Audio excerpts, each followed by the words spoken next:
Well, as I said on Twitter, ladies and gentlemen, baseball is a cruel mistress, and she wears a hockey uniform. Why, hi there. I'm Ron Juckett. He's Ricky Keeler, and it's time for the DoDCast postgame show on the Saturday night at 8:48 p.m., the 7th day of October. And somehow, some way, this series is tied at 1. Can't believe it.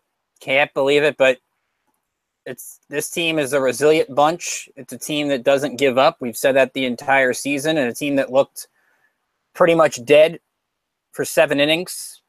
Needed one swing from the guy that, to be honest, early in this game didn't look like his timing was back, but all it takes is a mistake pitch from a guy who's named after a NASCAR driver to save your season. Absolutely. And, and it was started with the Adam Lynn pinch hit. Absolutely. And then you had Matt Wieters pinch run. I mean, not Matt Wieters. You had, Matt Wieters is pinch running for Adam Lynn. Victor Robles pinch run, and he never left the bag. I mean, after Trey Turner had struck out, I was thinking, okay, it was nice. But then Bryce Harper, that ball was still traveling. I don't know how far that ball went, but that ball was just absolutely crushed. Drew Douglas is somewhere at Nance Park, just, swinging and screaming from the rafters. That was so good. And then it was Ryan Zimmerman who supplied the big, that ball barely got out of there. It was kind of, as you said, just before we actually went on the air, it was like the Contreras homer, and it was like the Rendon homer. He didn't think that ball was going to leave the yard, and all of a sudden it did. And then everything changed. He's earned that moment. And for all those numbers set last night, Seth's not here, but I'm sure he'll listen later. You told me not to mention those Ryan Zimmerman stats anymore. I will not mention those Ryan Zimmerman stats anymore. He's earned it.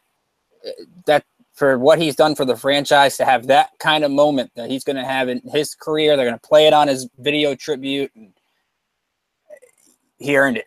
But I still can't get over Ron, and we know a bunch of Cubs fans. Right. Why the heck isn't Wade Davis pitching 5 outs there? You got to put that series away. Absolutely, because if the Cubs had, look at the camera, if the Cubs had won the game, I honestly think thought they were going to sweep the series. I mean, as good as Max Scherzer is, look, the Nats pitching has not been a problem this series. Gio Gonzalez gave you 5 innings and 3 runs. That's what you expected from Gio Gonzalez. It was just the fact that the Nats hitters couldn't rub 2 hits together. And then all of a sudden, this is what they've done all year. They just, once the floodgate opens, it's reduced price nuggets and pizza for everybody. And that's what happened tonight. Let me take a look at the chat here. John says the Z-Man, that's right, in judo. I'll try to phrase this in. I'll say it. No, he's worth every gosh darn penny you could possibly offer him there. Absolutely. There. And we kind of talked about it in our chat before the game when Harper said, "Look, this is just like any other game," and fans were getting angry about why isn't Harper showing more urgency. That's who Bryce Harper is. If Bryce Harper ever said something different from that, then I worry. He's in his own zone. And if that homer sparks him to 2 or 3 more great games in this series, you sign it up. You sign up for that right now.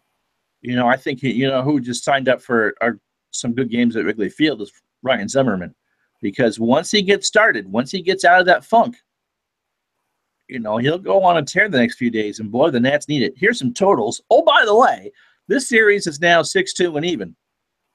1 game apiece, so we're guaranteed 2 at Wrigley, and so the Nats have a chance to either win at Wrigley or at least force a Game 5 back in Washington, which is what you wanted. And as you said last night, you would take a split. I found this tweet on Twitter. Some guy named Bruce Wolf at Bruce Wolf CHI, I guess works in Chicago. The Cubs had 5 outs to go in a game managed by Dusty. That's right. Let me go through the total. Go back to the last game. The Cubs had 5 outs to go managed by Dusty Baker. Oh, yes. Man. Let's finish the totals, then we'll talk more about All right. 6 runs, 6 hits, and no errors for the Nats tonight. They are 1-1 in the series. The Cubs 3 runs on 6 hits and no errors tonight. Ali Perez gets the win. Talk about things that you wouldn't. We've joked about this all season. Things that you wouldn't have thought of in April for 1,000, Alex. Ali Perez getting a win in the playoffs. And that's what Dusty kind of admitted the mistake he made last night. But it played out the way it did, but to have a double play on Rizzo was really good in that situation. Hey, you grow. You learn and grow in this game. Carl Edwards Jr. takes the loss. He goes to 0-1. He will win tomorrow in the NASCAR race, I'm sure. Or you can go to Carl Jr. Carl Jr.'s and get a nice burger tomorrow if you live in the West Coast. Sean Doolittle gets to save his first of the postseason. Bryce Harper, 1 for 4 with 2 RBI and a big-ass home run. Anthony Rendon scored twice tonight. And Ryan Zimmerman, 2 for 4 with 3 RBI. You got to scroll down here. So the Nats went 1 for 2 in runners in scoring position. See, when you do well with runners in scoring position, you win. Oh, wait, the Cubs went 1 for 2 tonight, too. Shh. Nats stranded 4, and they've not had a double yet in this series. They did have 3 home runs. So Gio Gonzalez, 5 innings, 3 hits, 3 runs, all earned. He walked 2 and struck out 6, and looked very good, I thought.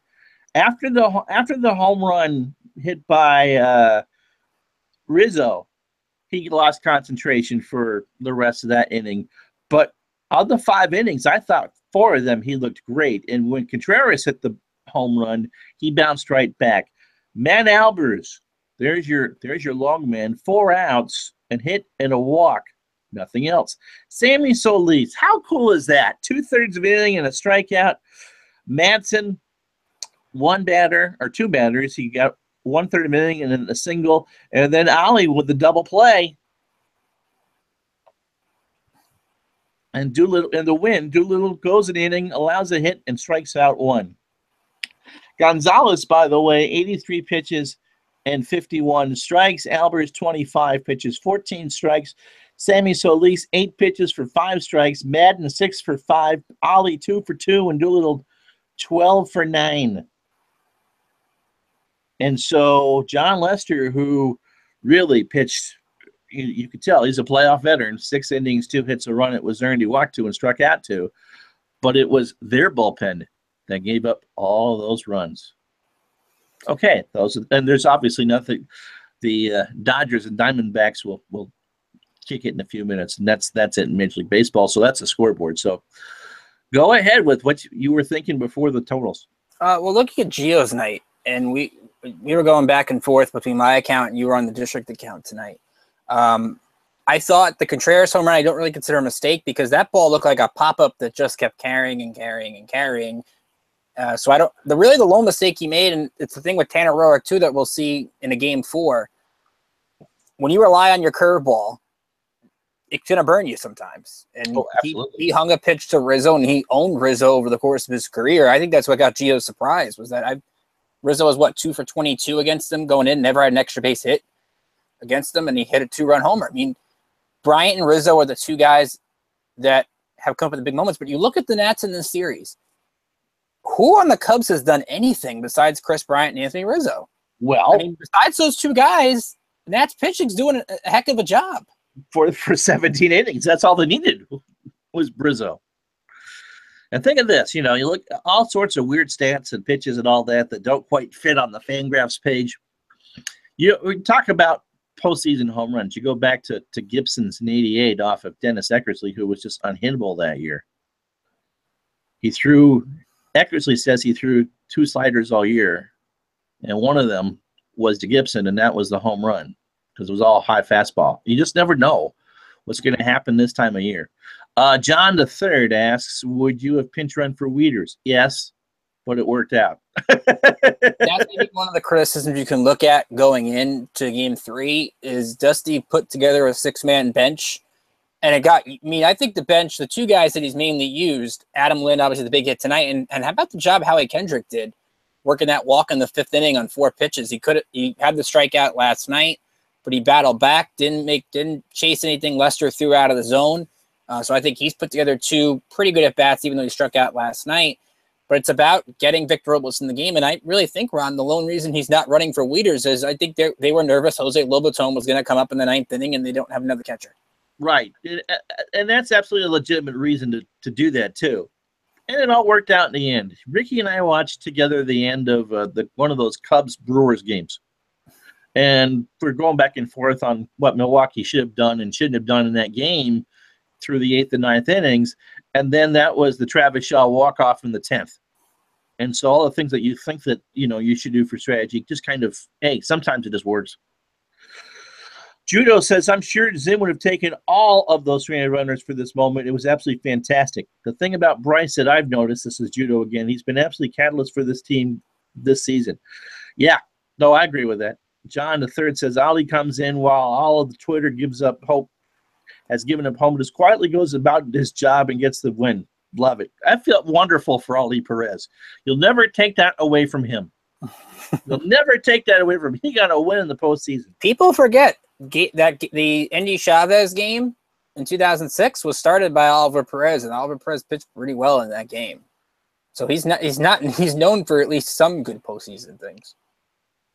Absolutely. The team looked in a funk until Bryce got beaned. Then they weren't talking about the fight with Strickland. Bryce got ejected in a game that they were getting shut out for arguing balls and strikes, and they came back and won late. The reason Bryce is worth so much isn't even the numbers he puts up.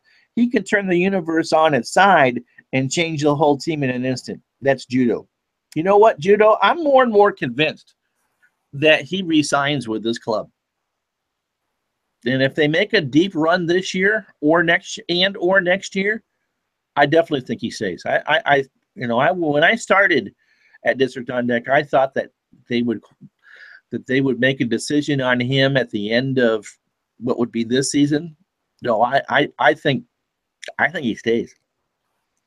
John Brill says, so nice to have 3 of our big 4 come through with homers tonight. Yes, Gio pitched very well. Absolutely he did.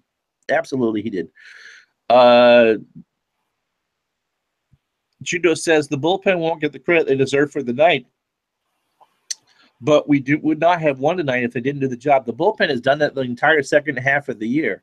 And this series as well. I mean, Albers, you said, pitched pretty good for about an inning plus. Solis got some big outs. Madsen outside of last night comes through. Kinsler got the double play in the 9th last night, and Doolittle gets it done. I mean, this bullpen has proven in 2 games, albeit 2 games, they're more consistent than Pedro Strop, Carl Edwards, Montgomery, which I never get his first name right. I always get confused, but was it Mike Montgomery? Right. And Brian Densing. I mean, right now the bridge to Davis is shaky. The bridge to Doolittle is not. And that could play a factor in the next 2 or 3 games, how many games this goes. Right. And Dusty did the right thing by admitting to his mistake last night and making the change when he felt he had to. Not as public as Joe Girardi's, but hey, however you admit you made a mistake, you make a mistake. Right. Absolutely. John 3 asks, what do you guys do with the lineup for Game 3? Anything? We were talking before all hell broke loose that Kendrick would probably start in left. Would you do that now? Yes. I think you got to play the matchups. Worth has not shown much in the 2 games at the plate. You could always use Worth off the bench in any given situation, especially if Scherzer doesn't go a long time because of the endurance on the hamstring. You may use Worth in the middle innings, so it may be just as valuable. And Kendrick, considering the Nats don't have much experience against Quintana, he's 5 for 10 against them in his career. So I think you have to play the matchup. And heck, I might hit Kendrick second and put Harper in more of a run-scoring situation. Yeah, and the other thing is that Worth can grind you out in that bat late in the game. If Dusty gets the sense that he needs to can get a pitcher out of the game, Worth can do those 10, 11, 12 pitch at-bats and expedite the process. And that's valuable off the bench. For 1 at-bat. It may not be valuable for 3 or 4 at-bats, but if you have Jason Worth and Adam Lind off the bench, and I think just because of the unfamiliarity with Quintana, I mean, really the only regular that's faced him is Wieters. So there's going to be an adjustment period in Game 3 to facing a guy that has pitched well since coming to Chicago, has pitched well in the World Baseball Classic, and can come into Wrigley Field on a Monday afternoon and beat you. And again, this is a case of, look, the momentum in the series just changed. I mean, the Cubs literally were 5 outs away from having 2 chances to put this away at home. And now they're guaranteed 2 games at home. They cannot, if Scherzer goes out and is immaculate, then the Cubs could be the ones feeling the pressure in Game 4 to try to send it back to DC. Because now I think the bats wake up. You know, that one inning, that 5 spot in the 8th changed everything. Judo says Oliver Perez was about the least likely candidate for the winning pitcher tonight outside of maybe Solis. I wonder if anyone in Vegas would have done that for a prop bet. What do you think they would have gotten for a prop bet? You know, some guy who has had a few too many Bud Lights or Coors Lights goes through and says, "Yeah, I wanna put 100 on Perez getting the win." If it went extra innings, maybe. You know, and so he's buying now. You know, if he was, he's buying Bud Lights for the entire sports book. John III says, "I agree. I appreciate you guys the material and the quick streams after the game. Go Nats! We love doing this for you. We get along with 99% of the people that we communicate with, but we love doing this for you. And in fact, I believe we've had the best day ever in the site's history today. Absolutely." Which is a credit to you guys. Thank you so much. This is before all the good things. So That's right. You guys are reading us when all the bad things are happening, and we do appreciate it. And we try to be as fair as we can on these live streams. So we do appreciate you guys reading even in negative situations as well. Right. And I want to give all of you credit for when they were down having a very civil conversation about, okay, what do you do for next year if they can't break out of this? Well, they broke out of it, so now it won't matter. Or at least till Tuesday. At least, yeah. That when I'm back with you on Tuesday on Twitter, it may be a different story. But you'll be nice to Drew on Monday, won't you? The TBS crew did a great job giving credit to Adam Lynn, by the way, which is good. Maybe it was you, Judo, that said that he just has been their most consistent hitter all this year. Yes. In fact, if I had read the next sentence in what you wrote, I would have said, you mentioned on Twitter. Darling brought up a great stat. In the late innings, Adam Lynn's base hit in the 8th was the first Nats hit with 2 strikes in the entire series. Wow. He shortens his swing and he hits the opposite way, and that's not they shift so Lynn will hit it to that side of the field. He's putting together more professional at bats as the season goes on, and the best $1 million signing a team could ask for. And he holds a mutual option. It's his decision what he wants to do next year. Ka-ching, ka-ching, ka-ching. Judo says, I was watching a fantasy watch video this weekend, or the weekend after Matt Grace got his save. And the host said, if you had Matt Grace on your team, all 2 of you, you got some save points. Yeah, no, you just never know who the hero is going to be, and that's why October is the way that it is. And that, the Lynn hit, and if we mentioned this earlier, I forgot, that was the first leadoff base runner for the Nats in the series. And look what happened. Even with as lost as Trey Turner looked at the plate tonight, look what happened in that inning. And it all was because they started the inning on the right foot. And again, Ricky, you did the tail of the tape with the bullpen. Tell the viewers and listeners how you had it graded before tonight. I had an advantage Nats in terms of the non-closers and advantage Cubs for the closers, just because Davis, I think, is slightly better than Doolittle, but it's very close. And the reason is you look at Edwards Jr., let's remember, 2 months ago, he allowed the grand slam to Matt Wieters at Wrigley Field that lost that game. And now he's got another position where he lost this game for them. I know Montgomery gave up the home run to Zimmerman, but it's going to be on Carl Edwards. And this is where Joe Madden, he's going to have to use Davis multiple outs at some point in this series to get a win, because Strop can't be trusted 100%. Montgomery can't be trusted 100%. You're going to go to Brian Densing? I'm not doing that. Justin Wilson hasn't been used in 2 games, and he hasn't pitched great. The Nats' second half bullpen numbers for mostly everybody has been really good. So there's no reason why at this point that if it becomes a bullpen game, whether it be because of Scherzer or if the Nats, now we have to have this conversation, Ron. Mhm. If you're up down 2-1, does Steven Strasburg pitch Tuesday night against Arrieta? Yeah, because I think at this point the momentum is pretty unless there's an opposite reaction on Monday. Mm-hmm. You now have proven to yourself finally that you're never out of a game. Rourke has earned a start in the series, but I think you ask Strasburg how he feels. If he feels like he can go, I think you got to do it. Or you pull a John Farrell and put Tanner Rourke in the first couple innings and have Strasburg ready out of the bullpen. Well, if you're going to do that, then you might as well just pitch Strasburg on normal rest on Friday. True. I mean, for Game 5. That way, remember, you're not guaranteed a Game 5 unless you are never guaranteed Game 5. Mm-hmm. That's the dilemma here. Remember, there's still, I think I saw Jorge Castillo tweeted that there's still a TBA on Game 4. Right. It's not officially Tanner Rourke yet. And Dusty's going to have to make a decision on that by Monday, what he wants to do. By the way, Nats were 1-37 when trailing by multiple runs in the 8th inning this year. Wow. All right. Judo says, I hope this gets Trey Turner going. John Brill says maybe Lynn should double as the new assistant hitting coach. Judo makes a good point, saying, I think the Nats really benefited from seeing a pitcher the second day. And I agree with that.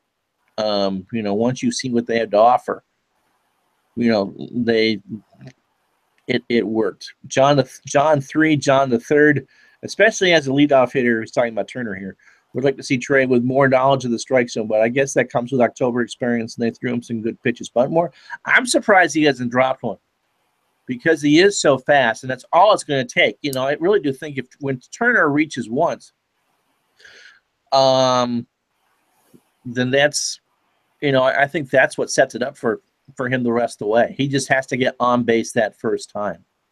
Judo says, I was going to say on Twitter, I think Bryce needed to stop pressing and stop swinging for the fences. Just goes to show why I'm not a hitting coach. Not in a 3-1 count. You could swing for the fence all you want in a 3-1 count. Right. I said that watching it. I said, you got to just crush the next pitch you see. Little did I know it'd be a hanging curveball on a 3-1 count. Again, in that at bat, Edwards just loathing to throw him a strike, and then you do it on 3-1, just walk him. Harper saw 24 pitches and 4 at-bats, by the way, tonight. That's his eye is back. He had a couple of good long ones against Lester, too, from what I remember correctly. I think Bryce has had outside of that bad play last night, I think he's had a decent series. Let me go back to Turner, and I think really the one problem that you're having right now is he is clearly pressing. Yes. And it's not a guy, remember, he's had experience. Last year he was 6 for 14 in the 3 games after Game 1 against the Dodgers. So right now he's guessing at the plate. He doesn't know which pitches are coming. Clearly, because he swung at pitches that were in Baltimore and then kept swinging at pitches that bounced 2 in a row to Edwards. He does not know where the zone is right now. He's really, it's not affecting his defense, which is great. His defense has been really good in this series. Eventually it's going to come, but the problem with the bunt problem is Rizzo is playing in every time Turner's up. They're taking the bunt away from him in that situation unless he bunts it toward Bryant.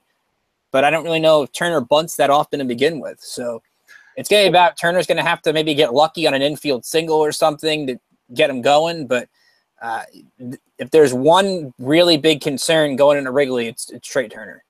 Well, I'd rather have Chris Bryant beat him with a throw than Turner just swing and miss at utter crap. Of course. You got to try something different. Maybe the day off gives Turner a chance to reset, look at different things on tape, and go from there. Because now the pressure will be on him, but at 1-1, not as much as being down 0-2. You can still wiggle your way out of trying to find something in the early stages. Maybe facing a guy like Quintana, who nobody's seen before, might help him. John the Third asks, can Mr. Juckett, I don't know who the hell Mr. Juckett is, my name is Ron, talk a little bit about his baseball upbringing? Judo's going, no, not again. and who he rooted for growing up. Judo and Ricky go, no, not again. Sure, Mr. John the Third. I'm a middle-aged man who grew up in New England. I think you know how the rest of this is going to go. And so I know all about heartbreak, especially to a certain team in New York. It's actually two certain teams in New York City, not named the Knicks or the Rangers. Wonder who they could be.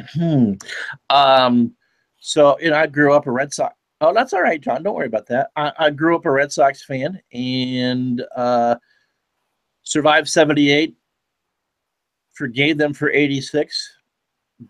Wasn't really that upset in 2003 because I'd survived 78 and 86. And I got to, I know what happens once you break through to win. And I've done it 3 times. And so I was a writer for Bleacher Report for a little bit and then covered the Red Sox for a website that's no longer with us. And I've been with Fansided a little about 16 months now and been with Ricky's partner for the last 13. So that's my baseball upbringing. Judo asks if that homer has come down yet. No. Let me give you some quotes, some stats here. Okay. One from Bryce Harper, which I believe was from Dan Steinberg of the Post. I just lost it because I found another couple of stats. Oh no. Then Craig Mack has this on Twitter. Harper, I guess, said during his post-game press conference, "I just hit the homer and I pretty much blacked out." I think, yeah. Here's some stats on the Carl Edwards pitch. This is from Jesse Rogers from ESPN 1000 in Chicago. Hitters this year against Carl Edwards Jr.'s breaking ball were 7 for 80. As a .88 average, that is the second lowest against on that pitch in the league. He had also given up 2 runs in 8 innings on 0 days rest. And the other stat, I believe, was he hadn't allowed a hit since September 10th. But give them both credit, and Roger said too. Edwards and Montgomery are both in the locker room answering questions. Give that batting average again because I stepped on you. .088. Wow. We talk about curses, and sometimes you have to do miracle things to break curses. Yes, might be one of them. It's a serious changer. I mean, you don't expect them to go out and yeah. Oh, now I'm seeing what your hand gesture there.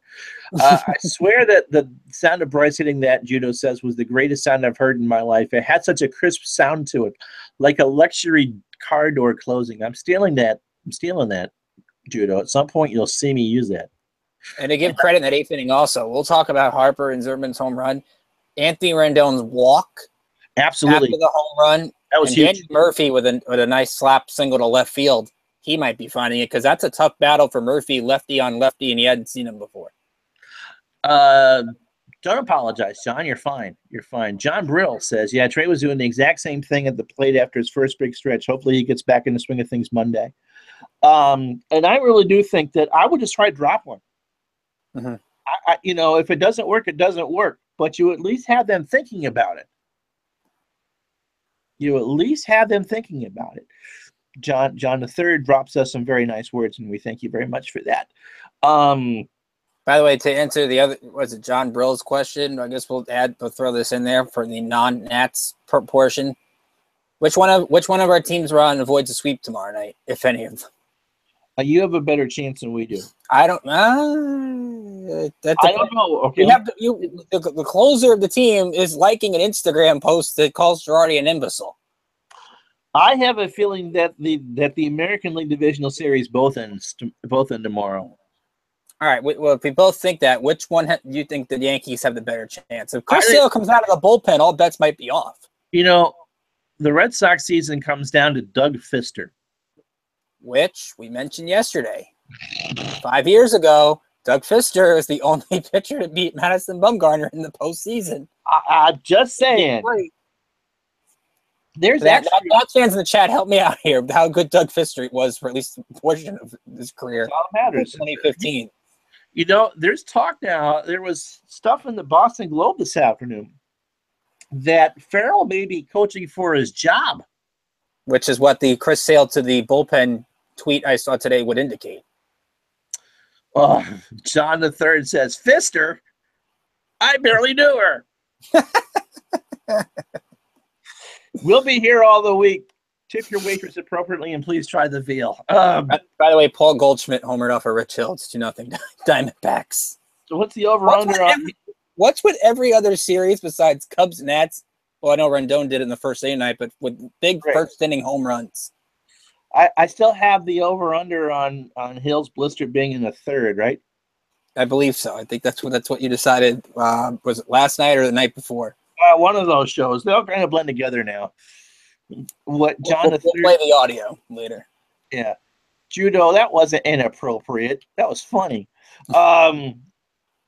What John the Third says, what he lacks in baseball skill, he definitely makes up for in height. I'll give him that. My apologies to anyone I offended. It's not even the worst thing I've said in the last 2 weeks on a District on Deck piece, but I won't go any further with that. All right. So, well, this kind of changes everything. Drew will be with you on Monday, at least for the Tweety portion.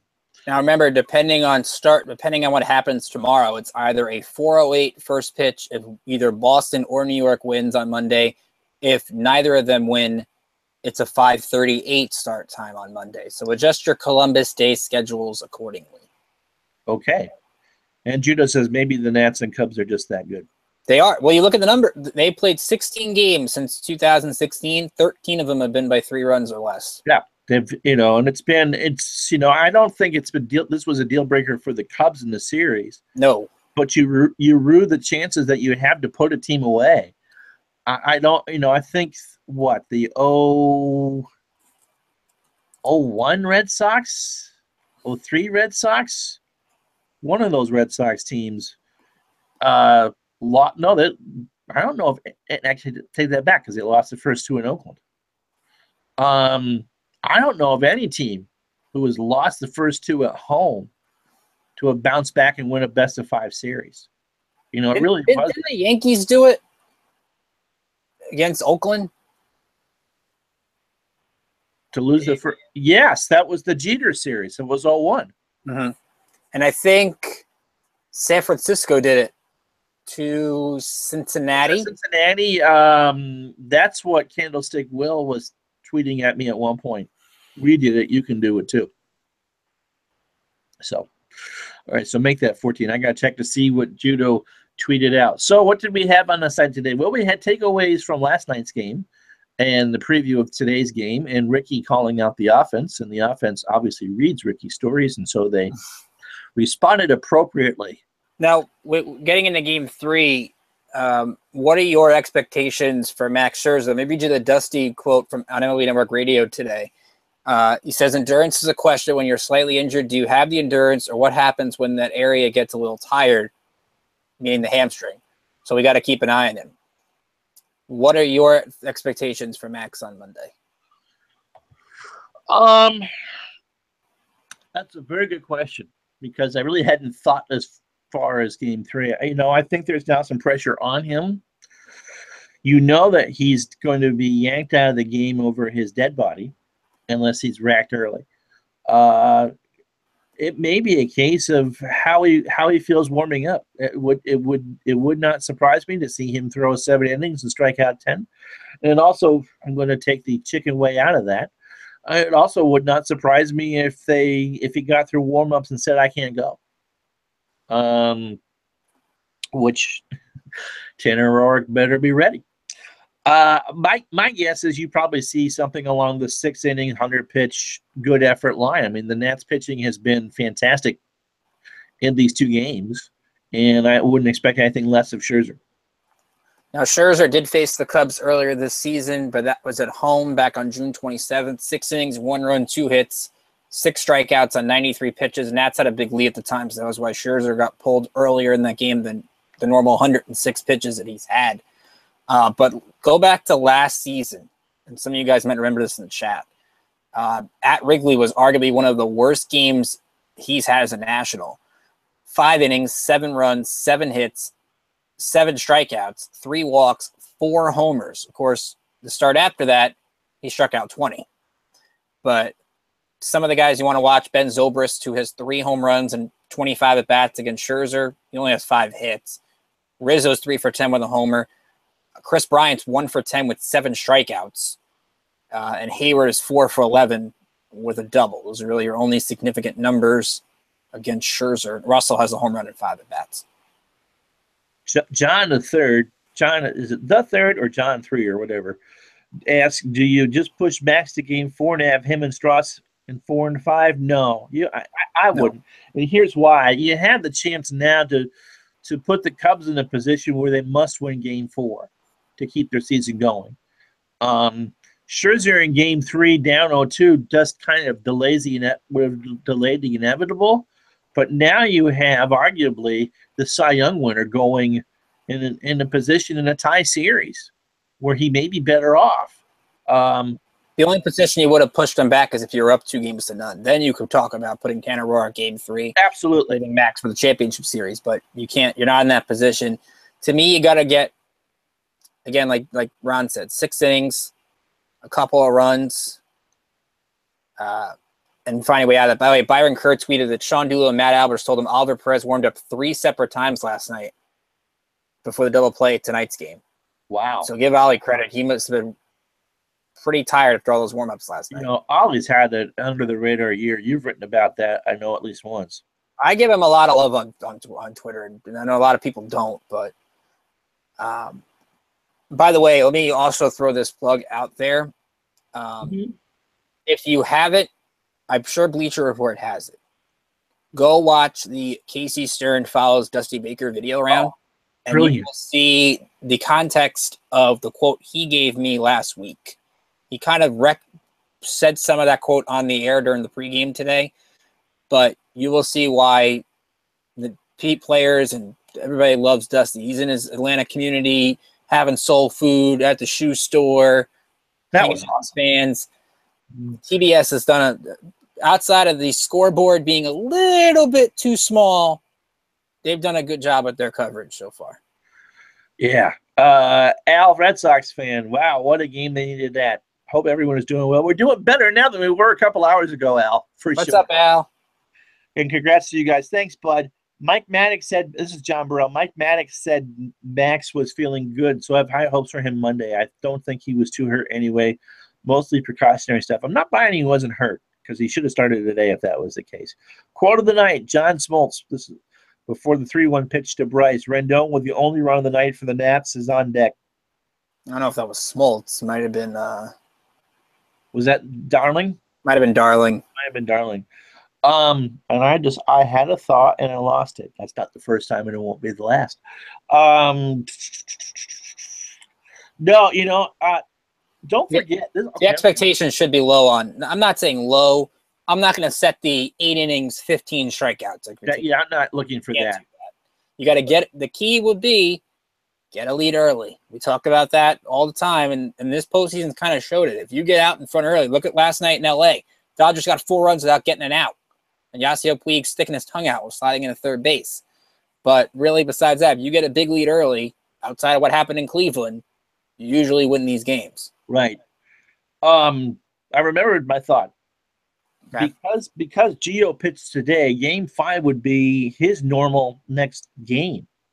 And so he could give you multiple innings out of the pen if you needed it. Now, that might be as sketchy as anything, but I take Max on shorter rest, though, out of the pen. Yeah, no, I know. I think most people would. But just put that out there. Just putting it out there. All right. Putting it out there, seeing if it sticks. I like that. Right. I like Nats fans see the amazing talent on the field. When they're cold, they have a hard time accepting they're cold, so they scapegoat Dusty, in my opinion. Yeah, I agree with that. There wasn't anything going into today except for not pinch running for Wieters. There was nothing that you were going to say, well, what's Dusty doing wrong? Last night he made a couple of things that kind of made you scratch your head, but he's not – we keep saying it, Ricky keeps saying as well. He's not the one that's 4 for 46 at the plate. George Castillo said, Bryce Harper commented on Ryan Zimmerman, great launch angle.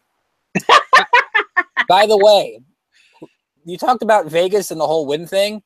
Yeah. Could anybody have guessed that Ryan Zimmerman would have the first stolen base for Washington in the entire series? That's right. And he stole third. Or wild pitch. Sorry. Wild pitch. I wish Zimmerman stole third. That would have been cool, but that's another thing. Small nitpick. If Victor Robles is in the game, Victor Robles should be running.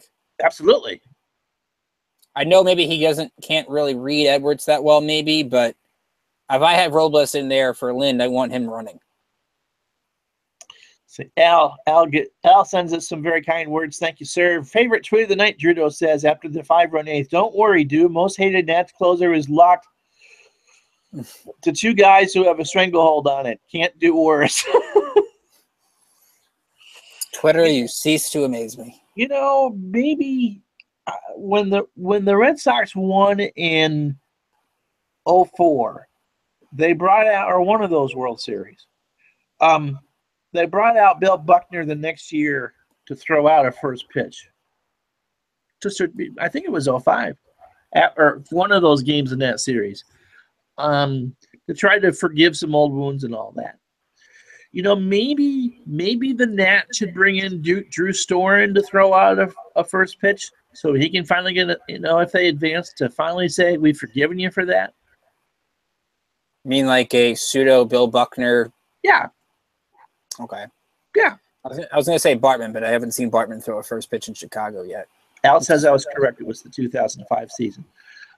John III says Zim should have been running before 2 out too, the way Lester wasn't paying attention. And that's why you do it.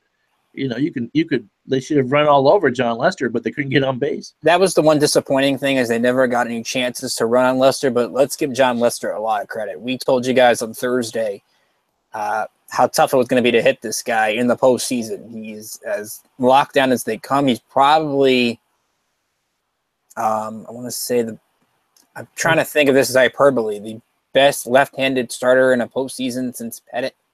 Probably. I'm trying to think in my head of any other great left-handed starters since in this decade.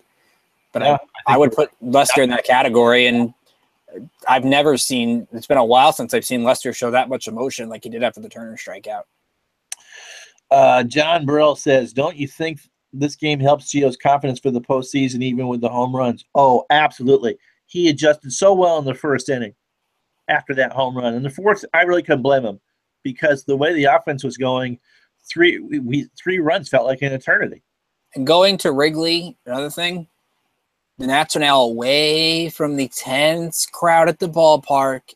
They can relax. They're one of the best road teams in the league. They won 2 games at Wrigley Field earlier this year. You might see them play a little more loose away from home. But the problem is if you get to a Game 5, Kyle Hendricks and John Lester would both be looming in that game. Yep. And you do not want to face those 2 guys again. No. John Brill says, Drew Storen, would he be cheered? Ha! Well, if they win a postseason series, yes, I think he would be cheered. You get over it for about 2 minutes. Right. Judo says, bring in Papelbon and Strickland to throw out World Series first pitches. Can they throw them at each other? Ron with the one-liners tonight. Apparently. All right. Yeah, Judo, go ahead and ask. That was 2000. Al said it was 2008 for Buckner, and that was a healing moment. So it was after the 2007 World Series. Yeah, it was it was Brewski, Bobby Orr, and Paul Pierce, I believe, who threw out the first pitches after. It was Bill Russell, but they had in 2005. It was someone from another Boston championship team. Anyway, that's a great way to forgive and forget. And I think the Nationals, as they establish more history, need to have fans forgive and forget for past transgressions. And one of the things that ran through my mind tonight before the good stuff happened was this franchise has not, we were half right. Yeah, Al. The franchise has not gotten over what happened in 2012. They're still trying to live down what happened in that game. And it doesn't matter who you bring in as a manager and who that is. There is that stage fright that happens to the best of performers, and maybe, just maybe, this snaps them out of it. You've been with the team longer than I have. Am I close to being on the mark on that or no? Game 5, 2012 and Game 2, 2014 are arguably the 2 games that bother Nats fans the most. Largely because Game 2 went to 18 innings, and the Nats tweeted Cubs blew a 3-1 lead for all you NBA fans out there. Bravo, Nats Twitter. Bravo. Jason Wirtz said, according to John Heyman, that Bryce Harper can wake up with the best of him. Al asks, Ron, so when does Grady Little come back and throw out a pitch? It was awkward seeing Pedro, by the way, talk about that on the pregame today. How about the 7th of never, Al? Why, we don't want to have Alan Embry come in again? We talked about that the other day. Timmy Wakefield just got put in an impossible position. Well, when you have the greatest closer of all time throw 3 innings when he never really throws 3 innings in a game. Yeah. We don't have to relive that game right now. We can do that. We do that. Yeah, no. And if both teams pull off a miracle, we can do that on your YouTube channel and ALCS podcast. That's right. And, Mariano Rivera deserves to be in the Hall of Fame with a unanimous vote, but that's never going to happen. Judo, what's your question as I kind of dwindle off into Never Neverland? Oh, wow. That was kind of cool. So what's your expectation of backs on Monday? I'm kind of along the same lines as you. 6 innings, 2 runs, 6 or 7 Ks, maybe 1 or 2 walks. I'm not expecting to go out there and strike out 11. I think there's going to be some rust, and I think the key, it's maybe cliche, it's the first inning. You have to see how Scherzer's fastball looks, and if he's going to have that same stalking presence on the mound. He's going to be, like you said, you're going to have to pry the ball out of his cold, dead hands. But the thing is going to be, Dusty's going to give him longer of a leash than anybody else. But sometimes you got to pitch hurt. And I think it's going to be those cases where maybe you don't get 100% Scherzer, but that's where the Nats have to get maybe a 2 or 3 on the board early against Quintana, get that Wrigley Field crowd out of the game, because that crowd's going to be louder at 3 o'clock local time than most places would be at 3 o'clock local time on a Monday, albeit a national holiday, but still. So they're going to have to try to take the crowd out the same way the Cubs did for the most part of Game 2 tonight. Right. I mean, yeah. Okay. So Judo says, what happens? I'll read them both. Let's imagine that Rizzo doesn't hit the homer in the second and Gio strands Bryant. Then the game goes for a while tied at 1, but the Nats eventually play some small ball and get up 2 or 3 and win to 1 and win. Is this better for them to be down for so long and then explode and get their confidence going for forward? Yeah, because they were pretty much facing a fool's errand at Wrigley Field coming up. I mean, the Cubs would have gone into that. You're playing 2 at home. You're the defending world champions, and you know how to win. You just took 2 in Washington, and so yes, I would think that this gives them, the Nats, a lot of confidence going forward, because really for the first time, I think all year, to be honest, their backs felt the wall. They were never in a position in the division, and I'll let Ricky answer, give his thought in a second. They were never in a position in the division where they were threatened. From July 4th on, it was double digits, and from before Memorial Day, it was above 5 games. I mean, this team, I believe, was no more than a game out of first, and that was the first week of the season. So when they finally felt that rope, like a boxer being pumped, as Al will tell you, because he's a boxing expert, once that fighter feels his back up against the ropes and you're getting punched, they punched back.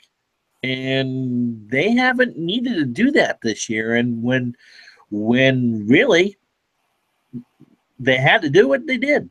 Rick?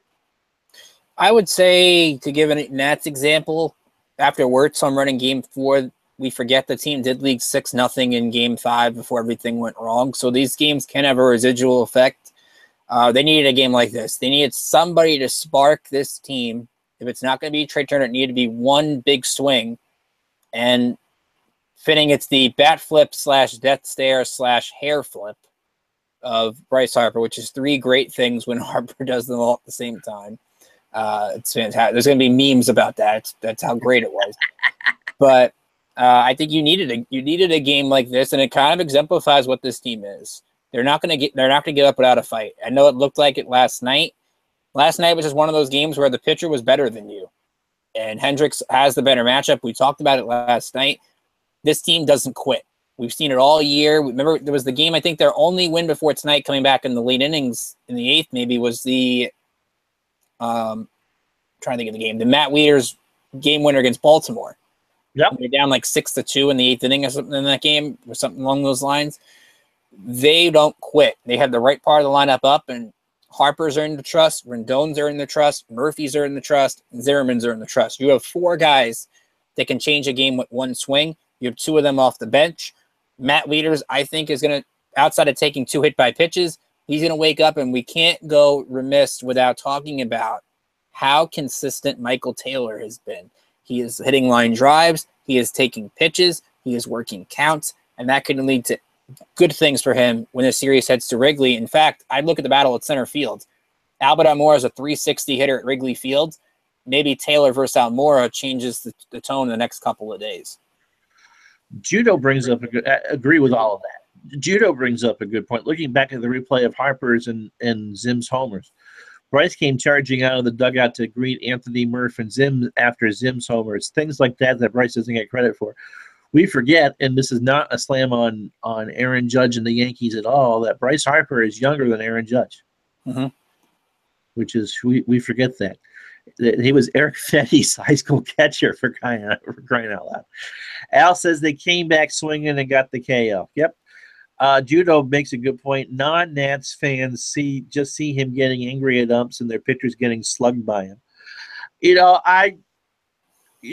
Harper had a reputation coming out of high school in his year at Southern Nevada Community College or wherever it was that he went to play some college baseball as being a surly and cocky and all that. And after 2 years with Fanside, I don't see that at all with him. As he is, he's self-assured. There's some healthy ego there, but there's no. You were talking about Yasiel Puig earlier. I don't see any of that in Harper at all. No. John Brill says, and it's been so long since they've had their opening day lineup together. Tonight is only going to get them closer to the full potential. The longer they play, the longer that helps. Absolutely. Especially the more at-bats Bryce Harper gets, the more that helps. Yeah, and Taylor is that. Yes, he's agreeing with you. Taylor is acting like an old pro in the playoffs. Judo says, imagine next year when they have Taylor and Eaton. I honestly think that next year they have a better chance of winning a World Series because of Eaton being in the lineup, or even this year. I mean, they could go to the World Series this year too. John Brill says Harper is younger than Judge. Wow, I bet not many realize that. No, it's true. Harper's going to be a full-fledged free agent at 26 years old. Harper's turning 25. Harper's born a couple days after me, so Harper will be 25. I think in a couple days. Judge is already 25. Someone has a birthday tomorrow. Nice birthday present by the Nationals, by the way. It's not me. Mine's at Thanksgiving. Victor Robles said this is Lacey Lust tweeting this that I almost felt like I was the one who hit it. I was so excited. There's just so much joy. And then we got from Patrick Mooney from NBC Sports Chicago. Anthony Rizzo said, you're not going to knock us down. Gave up a home run to Rajai Davis. It's part of the journey. You got to embrace it. That's the mentality you're facing. This is the defending champions. It doesn't get easier. No, and I think it just makes it what we haven't really talked about is just how fun the series can be. And it's not real fun when you're sitting there and you're 4 for 46 to plate. We don't know what's going to happen tonight in LA, but I think we both said this was the best series out of the 4. No question about it. Right. And now maybe, we might get some competitive games at Wrigley, like we did tonight. Al wishes Ricky a happy birthday. Many happy and healthy ones to come. Thank you, Al. Good luck. I will say this. Good luck to your Red Sox tomorrow because you said that. Do you notice he didn't say that about? Yes. Judo says, Ron, good luck to your Red Sox too, Ron. Thanks. Notice he won't say good luck to the Yankees right back. That's right. No, I begrudgingly wish you good luck. Okay. Play a competitive game. Just know when we tweet from our accounts, we're tweeting Like I've gotten a lot of tweets saying that's Twitter on when I tweet Yankee games from my Twitter account the last couple of days. John Burrell brings up a point, and I think we'll kind of wrap it up here unless anyone has anything else. It really is something to go from what seems like a certain slow death, and we certainly were treating it on Twitter like it was an Irish wake, and a loss to instant joy, all within a couple minutes. And that's true. I mean, and he says that's baseball, and that's absolutely the truth with baseball. You are not out of it until you have been rung up for the 27th time, which sounds like Trey Turner in this series. But it's absolutely true, and that's where a lot of the passion from the sport comes from, because you never know when you're going to get moments like that. Going back to just because it sticks out in my head, the Kirk Gibson game back in '88. The last time the Dodgers had come from behind in the 8th inning or later of a postseason game was in 1941. I think they were like just an absolutely obscene number, like 1 in 40 in games that were behind after that in the 8th inning. And you do that. And, we're talking about the Nats going 4 for 46 at the plate and being down 2-0. And all of a sudden, this is a series again. And it just kind of happened like that. Now, to get to the Cubs' point, they're the perfect example. They're not going to be bewildered by this. If this was someone like Arizona or maybe Houston, who weren't in this position in the past, maybe it would fluster them. But the Cubs have been there and done that. I think it just makes it for a better series. Judo says, I asked who you'd vote for in a Nats versus Yanks Red Sox matchup, or Yanks or Red Sox matchup in the World Series earlier this year. Looks like the Yankees are taking care of that issue to preventing any risk of conflict of interest. I'm a Nats fan. Okay, can we end on this quote, please? Yes. This is best quote of the night. Okay. Mark Zuckerman from Masson has it. Gio Gonzalez asked if Bryce Harper has the clutch gene. He has the clutch gene. He has every gene. He's got Ralph Lauren genes. Gio Gonzalez, you win quote of the night. And normally Dusty wins quote of the night, so that's a big accomplishment. That's great. All right. So Ricky's doing takeaways from this game for tomorrow. Not sure what else we're doing tomorrow. I don't really care on this one. I'm sure we'll come up with something great. We always do. We'll figure it out. Tomorrow, give this video a like and subscribe on YouTube. Follow us on Twitter at District On Deck. Give us a like on Facebook at District On Deck. And, of course, districtondeck.com. And we are humbled by all of the nice words and the high views and going to our pages. I don't know what the file number is going to be, but this was the most viewed week ever in the site history. And so for that, we are all eternally grateful for that. Better yet, we actually get to talk about, baseball again. So there'll be no show tomorrow. Drew, Ricky, and I will be with you on Monday. Drew will be on Twitter, and we will be with you. I'll be with you after the game on Monday. So for Ricky, Drew, and the rest of the great crew at District On Deck, I'm Ron Chuckett. Have yourself a very good night. Bye, everybody.